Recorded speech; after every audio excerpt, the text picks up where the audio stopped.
നമുക്കിപ്പോൾ ട്രെൻഡിങ് ആയിട്ടുള്ള ഇഫ ചിക്കൻ ഉണ്ടാക്കി നോക്കിയാലോ.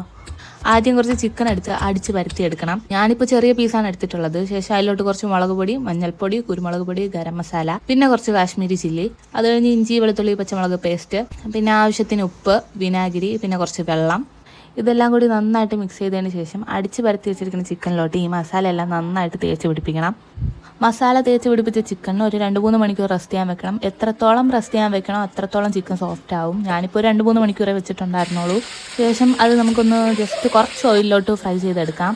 നമുക്കിതിന് വേണ്ടിയിട്ടുള്ള സോസ് ഉണ്ടാക്കാം. കുറച്ച് മയോണൈസ്, അതിലോട്ട് കുറച്ച് ചീസ്, ഗാർലിക്, ഇതെല്ലാം കൂടിയിട്ട് നന്നായിട്ട് അരച്ചെടുക്കണം. അത് കഴിഞ്ഞ് എല്ലാ ചിക്കനും ഒന്ന് നന്നായിട്ട് നന്നായിട്ട് മസാലയൊക്കെ മിക്സ് ചെയ്ത് ഫ്രൈ ചെയ്തെടുക്കണം. കുറച്ച് സമയം എടുക്കും കുക്കാവാനായിട്ട്.